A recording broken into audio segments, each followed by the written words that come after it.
Onu bulamayacaklarını ben de bilirim Gündoğdu. Lakin evladımın peşine adam takmak ne iştir? Ha? Ne bir ana olarak, ne de bu obanın beyi olarak Korkut'un evladım hakkında çıkardığı fermanı nasıl kabul ederim? Sürgün ettiğim yetmezmiş gibi peşine itlerini saldı. De bana Gündoğdu de! Kendi dilimle sürgün ettim. Daha ne edecektim? Canını mı alaydım? Ne olup bittiğini bilmem ana. Lakin Ertuğrul'u ikimiz de çok iyi tanırız. Başını belaya sokmaktan geri durmayacağını da biliriz. Eğer böyle bir şey yaptıysa hem babanın hem de Kaya'nın onurunu kurtarmıştır. Sen ne dersin ana? Başımıza bunca belayı, toyun kararı, törenin emri diye Ertuğrul açmadı mı? Şimdi töremiz, toyumuz itibarsız mı oldu? Bu nasıl ahvaldir? Belki de diyeceğimi en başta demeliydim. Zavallı ve düşkün bir halde ağamın obasına sığındığım zaman söylemeliydim. Abimin teklifini kabul etmekte çok büyük hata etmişim. Çok. Ana, De git oğlum. Hadi de git Gündoğdu.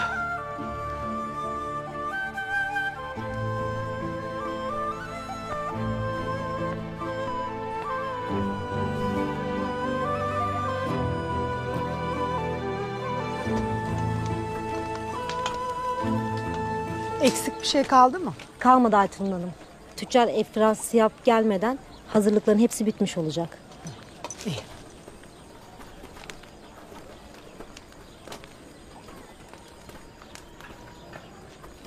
Böyle bir günde gözlerinin içi güldüğüne göre güzel bir haber olmalı. Gökçe benle Erzurum'a gelmeyi kabul etti ana. Bu iyi haber işte. Döşeğini süsleyene dek gayrı durmak yok. Akşam Gökçe'yi otağa çağır. Babamla anam seninle yemek yemek isterlerdi. Anladın mı? Anladım ana.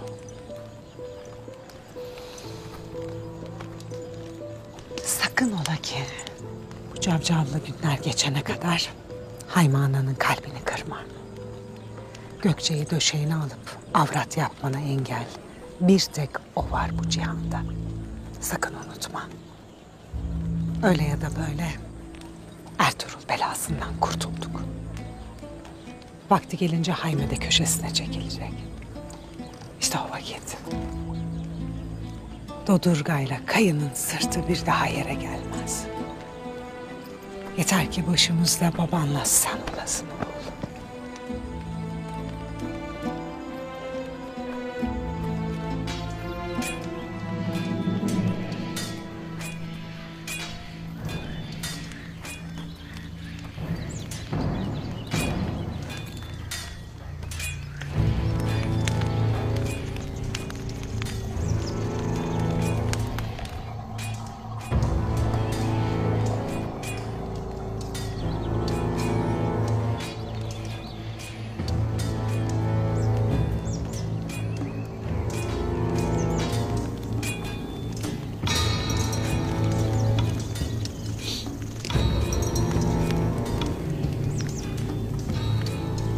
Elimden gene kaçtı.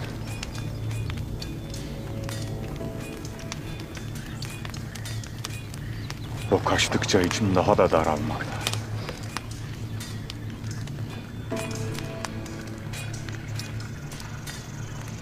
Ruhlar bana onu tutmamı mı söylemekte?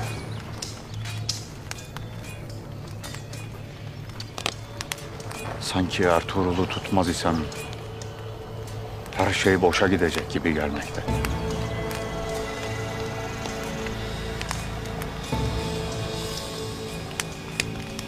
Ruhlar bana ne der ulu bilge.